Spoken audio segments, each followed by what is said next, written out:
Labour Minister Thulas Nxesi has defended government's inability to implement the social compact within its own 100-day deadline. He says getting the buy-in of all the relevant parties has proven more difficult than anticipated. Nxesi making the comments during the Presidential Social Sector Summit earlier today. Some people have asked, why are we not having the social compact? We're supposed to have it as per the deadline given by the President. It was 100 days, which ended on the 11th of July. But because of the differing interest, negotiations is not just a linear process. It has its own challenges. People coming with different things, but we continue engaging.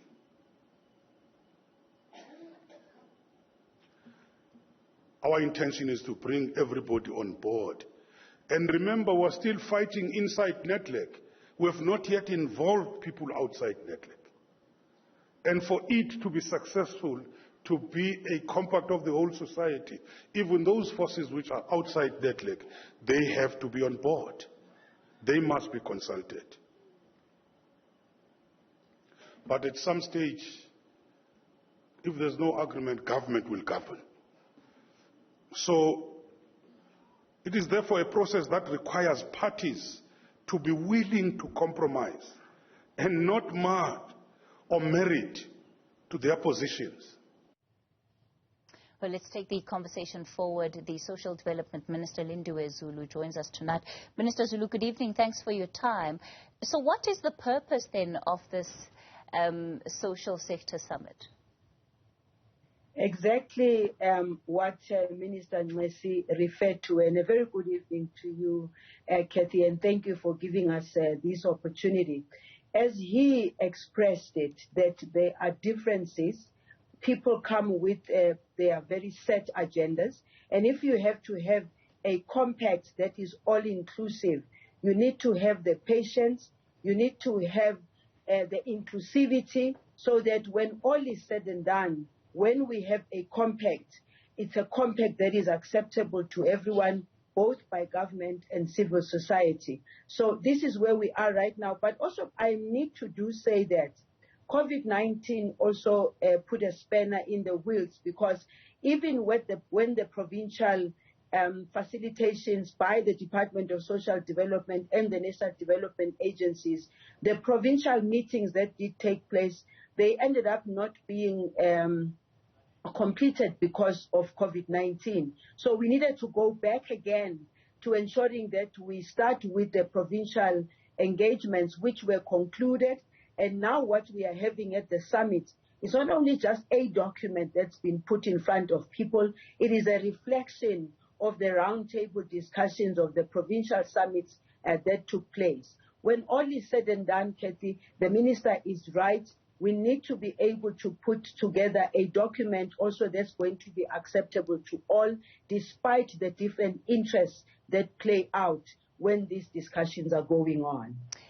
Was this summit planned, perhaps even hastily, as a response to the criticism by the former President Thabo Mbeki about where the President's promised social compact within 100 days at his State of the Nation address was? Not at all, Kathy. If you go back to the time that former President Thabo Mbeki made his comments, we were already long started with the process, because the plan has always been there and the plan had to be implemented.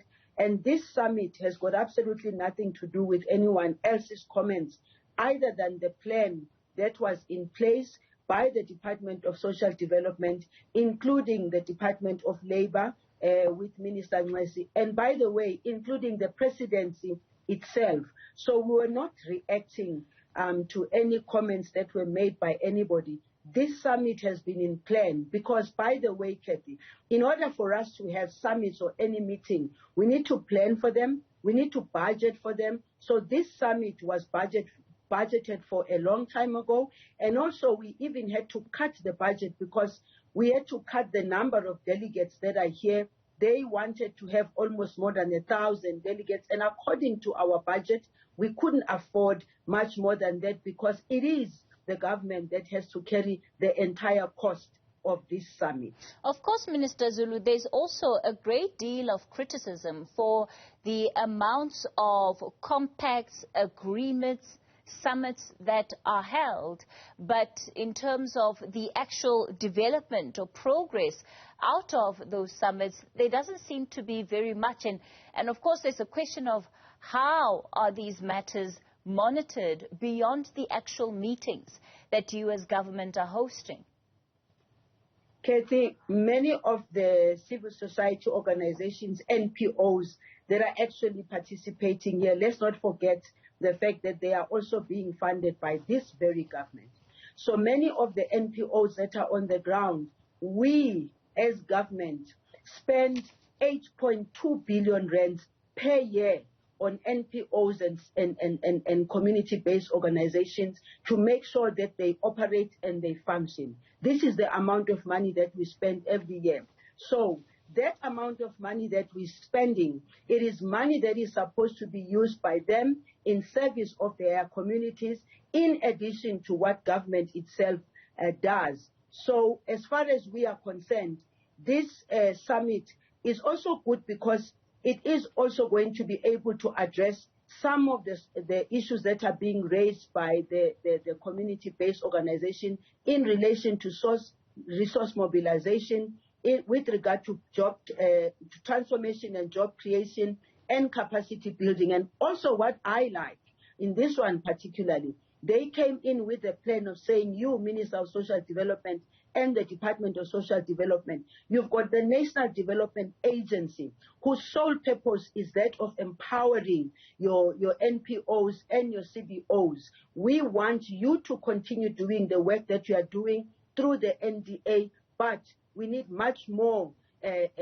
funding as far as this is concerned. But they're also calling for transformation because, Kathy, other issue is that many of the organizations that are supported, they have to comply, and compliance is very difficult for some of them. We need to make sure that we run workshops for them, to make sure that they register properly, to make sure that they comply with regulations, they make sure that they comply for accountability, even for money that comes from government. But some of the money doesn't come from government. They also fundraise on their own, and therefore it's our responsibility to support them. So summits have to happen. Everywhere in the world, summits do happen. And the reason why summits have to happen is because people from time to time have to come together to do a monitoring and evaluation and see where they have shortcomings. By the way, in this summit, we also have the Department of Monitoring and Evaluation participating because we want to make sure whatever decisions we take here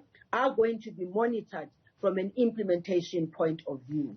So in as far as then being able to concretize what will come out of the summit tomorrow when it closes, what will that look like? I mean, is it just going to be a document for recommendations? How does this find its way back into policy? So just link for us, Minister, how this then goes beyond just being another potential talk shop to actually something that is going to lead to tangible results. Yes, it is not going to be a talk show. It is not a talk show. The people who are there are the organizations that have been participating at local level. But what I think is very important is the fact that the document itself, which is going to be signed off, has got principles of social partners. It's got areas of work where we all need to abide to. They talk about mutual respect, transparency, accountability, ethics, honesty, and community development, and all this. They talk about best practice, learning, and sharing. They talk about resource mobilization. They talk about the civil organizations themselves taking responsibility. They talk about capacity building. This capacity building, for me, two very serious areas that I think are important here is the resource mobilization. Where do the resources come from? They cannot always come from government. What is the capacity of these organizations that we're talking about? When we talk about 8.2 billion rands that is spent by government being given to organizations, how do they account for it? What is the impact of that money? how much is that of service delivery is delivered on the ground. And so they also talk about transformation, because one of the challenges we face in South Africa is the historical background of NPOs and CBOs. Remember that in the past, most of the money that came from outside was solely for those that were in the liberation struggle, that were struggling, and there had to be transformation to NGOs and NPOs that are servicing the people on the ground. I don't think that this is a talk show, because it is the representatives of the organizations who are here who are saying they have a responsibility as organizations. They are also saying, government, you also have a responsibility, and you have a responsibility as government to create a conducive environment for them to operate. So everything that's going to be in the document, it is not a thumbs up by anybody. It is a document that has been developed in the making together with NEDLEC, by the way. So finally, when the document is accepted by them, it will be a document that also includes the monitoring and evaluation of the implementation of decisions that are being in the document itself. Social Development Minister Lindiwe Zulu will leave it there for tonight.